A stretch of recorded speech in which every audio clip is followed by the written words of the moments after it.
Good morning friend, मैं Manoj Chauhan the prime class में आपका स्वागत करता हूं।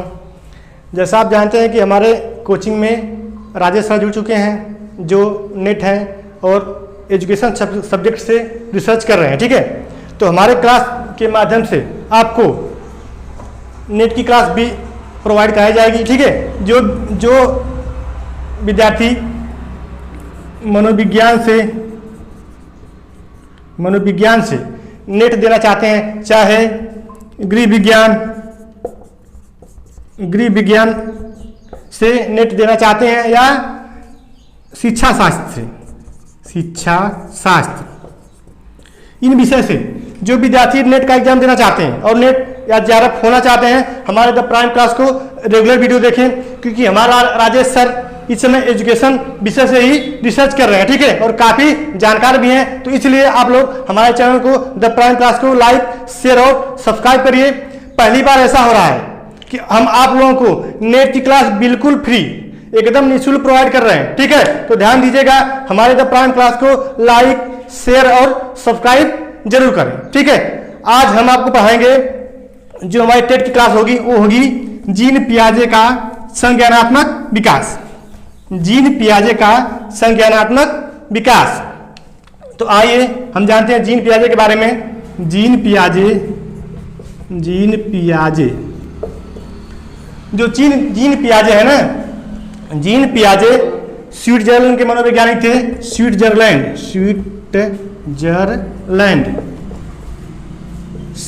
के मनोवैज्ञानिक थे। इन्होंने संज्ञानवादी विकास का प्रतिपादन किया था। संज्ञानात्मक विकास सिद्धांत का प्रतिपादन किया था, इसलिए जीन पियाजे को क्या कहते हैं? विकासात्मक मनोविज्ञान का जनक मानते हैं। जीन पियाजे को विकासात्मक, ध्यान दीजिएगा, विकासात्मक मनोविज्ञान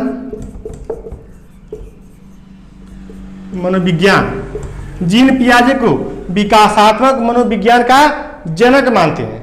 ठीक है, जीन पियाजे ने कहा था कि विकास गर्भावस्था से प्रारंभ होता है। विकास गर्भावस्था से प्रारंभ होता है, मगर जो संज्ञान होता है शैशवावस्था से प्रारंभ होता है। इसलिए इनका जो संज्ञानात्मक विकास सिद्धांत है काफी महत्वपूर्ण है।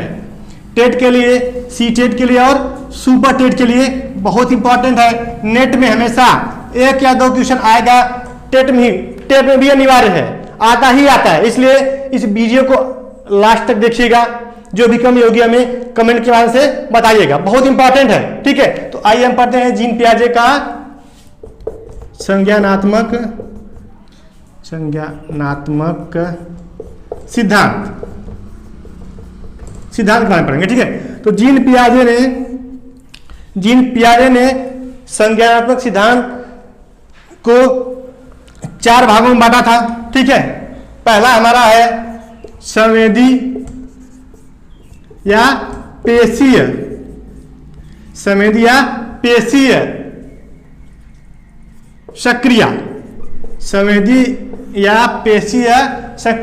अवस्था।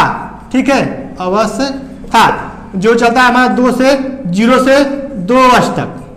इसकी अवधि क्या है? पहचान करके पूछ देता है कि संवेदी या पेशी जो अवस्था हमारी है, इसकी अवधि कब से कब तक है? तो इसकी अवधि जान जाइए 0 से 2 वर्ष तक। जब बालक का जन्म हो जाता है यानी 0 वर्ष का रहता है, तब से इसकी अवस्था प्रारंभ होती है। पहले हम बता चुके हैं कि इन्होंने कहा था कि जो हमारा विकास होता है ना, वह गर्भावस्था से प्रारंभ होता है, मगर जब संज्ञान प्रारंभ होता है वो कितना होता है? जब बालक जन्म लेता है, यानी 2 वर्ष के बाद हमारा संज्ञान प्रारंभ होता है। तो पहली हमारी अवस्था है संवेदी पेशी सक्रिय अवस्था। दूसरा हमारा है पूर्व सक्रिय अवस्था, जो 2 वर्ष से 7 वर्ष तक चलती है। ध्यान दीजिएगा, 2 वर्ष से 7 वर्ष तक चलती है, काफी इंपॉर्टेंट है। इसी के बारे में पूछता है कि जीन पियाजे का जो संज्ञानात्मक विकास सिद्धांत है, इसमें दूसरी अवस्था कौन सी है? तो दे देगा पेशी संवेदी सक्रिय अवस्था, चाहे पूर्व सक्रिय अवस्था। तो पूर्व को देखकर लोग इसी को क्या करते हैं? पहला लगा देते हैं। ये गलत हो जाएगा। यह दूसरी अवस्था हमारी है, ध्यान दीजिएगा। पहली पेशीय सक्रिय अवस्था है, दूसरी है पूर्व सक्रिय अवस्था। अब तीसरी देखिए, तीसरी है मूर्त सक्रिय अवस्था।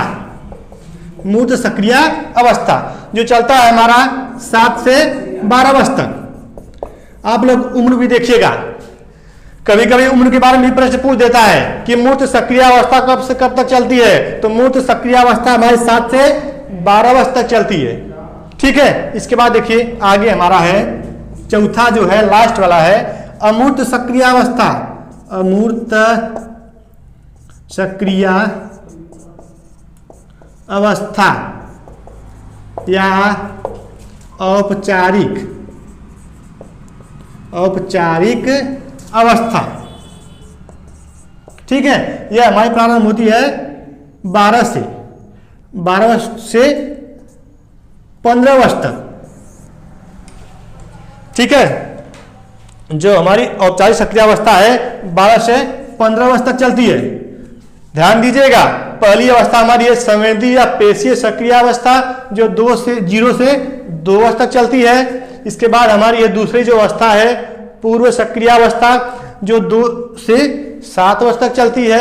तीसरी जो हमारी मूर्त सक्रिय अवस्था है वह 7 से 12 वर्ष तक चलती है। और जो लास्ट हमारा है अमूर्त सक्रिय अवस्था या औपचारिक सक्रिय अवस्था, औपचारिक सक्रिय अवस्था जो चलती है हमारी 12 से 15 वर्ष तक, ठीक है। पहले आप लोग इस चारों जो जीन पियाजे का संज्ञानात्मक विकास सिद्धांत है इसको चारों का आप लोग इसके साथ ले लीजिए, ठीक है। क्योंकि कभी कभी इसी का क्रम पूछ देता है, तो आप लोग इसके साथ ले लीजिए कि चारों अवस्था का नाम क्या है, तो आप लोग इसको देख लीजिए, ठीक है। अब इसके बारे में हम हर अवस्था के बारे में आपको हम बताते चलेंगे, ठीक है। तो आइए हम लोग पहले जानते हैं संवेदी या पेशीय अवस्था सक्रिय अवस्था के बारे में, ठीक है। पहला हमारा है संवेदी या पेशीय सक्रिय अवस्था। पहला है संवेदी या पेशीय सक्रिय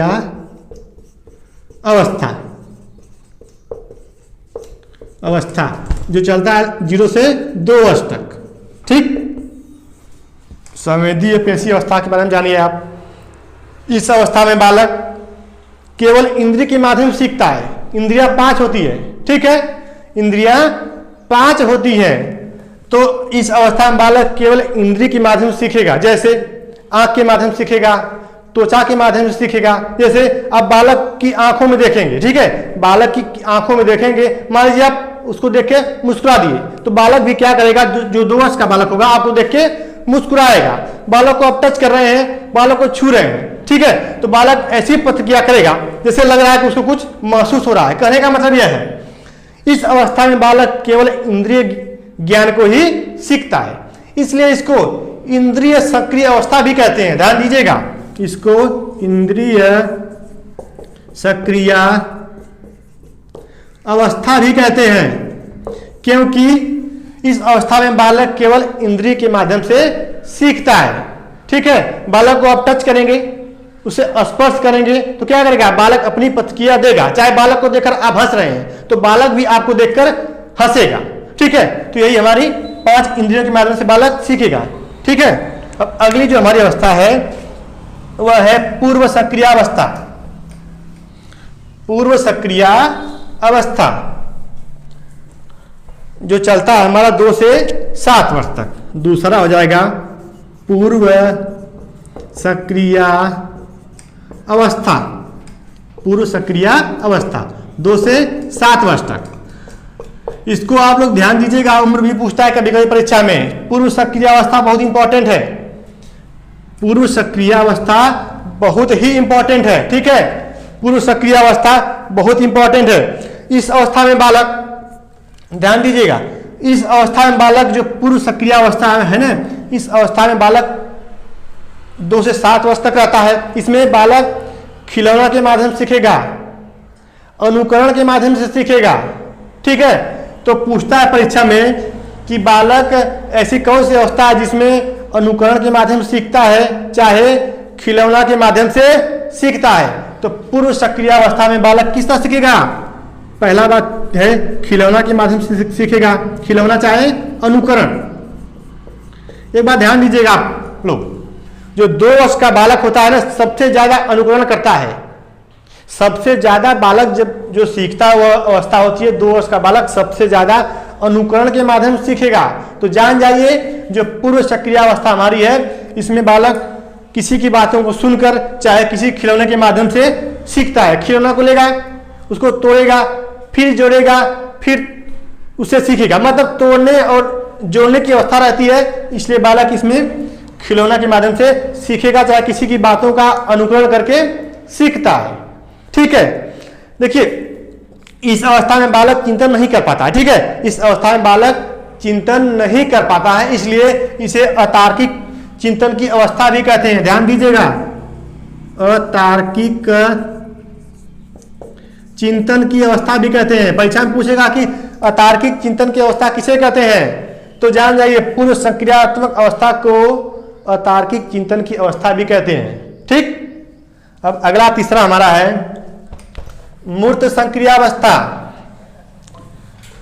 मूर्त सक्रिय अवस्था तीसरा हमारा है, ध्यान दीजिएगा। तीसरा है मूर्त सक्रिय अवस्था।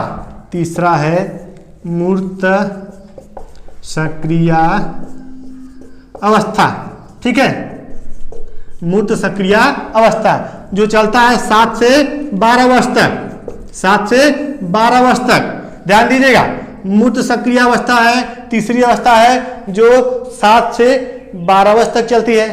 ठीक है, इस अवस्था में बालक मूर्त विषय के बारे में चिंतन करना प्रारंभ कर देता है। कहने का मतलब यह है इस अवस्था में बालक जो प्रत्यक्ष चीज देखेगा ना, जो प्रत्यक्ष चीजों को देखेगा उसके बारे में क्या करेगा? चिंतन करेगा। मूर्त सक्रिय अवस्था में बालक मूर्त चीजों के बारे में जो चीज सामने देखेगा उसके बारे में चिंतन करना प्रारंभ करता है। पूछता है परीक्षा में कि जीन पियाजे की वह कौन सी अवस्था है जिस अवस्था में बालक चिंतन करना प्रारंभ कर देता है। तो ध्यान दीजिएगा, मूर्त सक्रिय अवस्था में बालक चिंतन करना प्रारंभ कर देता है। ठीक है, मगर प्रत्यक्ष के बारे में जो उसको सामने दिखाई देता है उसी के बारे में चिंतन करता है। ठीक है, ध्यान दीजिएगा, प्रत्यक्ष चीजों के बारे में चिंतन करना मूर्त सक्रिय अवस्था में बालक प्रारंभ कर देता है। एक बात और ध्यान दीजिएगा, कहते हैं कि जो भारतीय शिक्षा के अनुसार जो प्राथमिक शिक्षा की अवस्था होती है वह होती है मूर्त सक्रिय अवस्था। पूछता है कि भारतीय परिप्रेक्ष्य में प्राथमिक शिक्षा की कौन सी अवस्था को माना जाता है, तो ध्यान दीजिएगा जीन पियाजे का जो संज्ञानात्मक विकास सिद्धांत है ना, मूर्त सक्रिय अवस्था को भारतीय संदर्भ में प्राथमिक शिक्षा का प्रारंभिक काल माना जाता है। कहने का मतलब यह है कि इस अवस्था में बालक प्राथमिक शिक्षा प्रारंभ करना यानी विद्यालय जाना प्रारंभ कर देता है इसी अवस्था में बालक। ठीक है, यह भारतीय संदर्भ में है। 7 से 12 वर्ष के बीच में बालक प्राथमिक शिक्षा प्रारंभ करना स्टार्ट कर देता है, यानी स्कूल जाना प्रारंभ कर देता है। ठीक है, अब अगला हमारा है अमूर्त सक्रिय अवस्था, जो लास्ट है अमूर्त सक्रिय अवस्था, जो चलता है 12 से 15 वर्ष तक। तीसरा है अमूर्त सक्रिय अवस्था, चौथा लास्ट वाला है अमूर्त सक्रिय अवस्था, या इसको कहते हैं औपचारिक सक्रिय अवस्था। इसका समय होता है 12 से 15 वर्ष। ठीक है, ध्यान दीजिएगा, 12 से 15 वर्ष तक अमूर्त सक्रिय अवस्था चलती है, जो जीन पियाजे का संज्ञानात्मक विकास सिद्धांत है इसकी लास्ट है। ठीक है, हम बता थे कि जीन पियाजे ने अपने संज्ञानात्मक विकास सिद्धांत को 4 भागों में बांटा था, तो लास्ट वाला ही है अमूर्त सक्रिय अवस्था, जो चलता है 12 से 15 वर्ष तक। इस अवस्था में बालक पूरी तरह से चिंतन करने लगता है, कल्पना करने लगता है। कहने का मतलब कि बालक इस अवस्था में जाते जाते पूरी तरह से परिपक्व हो जाता है। जो किशोरावस्था की विशेषता होती है, ध्यान दीजिएगा, जो किशोरावस्था की विशेषता होती है वही हमारी औपचारिक सक्रिय अवस्था की विशेषता होती है। आप कभी कभी उससे मिलान कर लीजिएगा। जो किशोरावस्था की विशेषता होगी वही विशेषता हमारी किसकी होगी, औपचारिक सक्रिय अवस्था की होगी।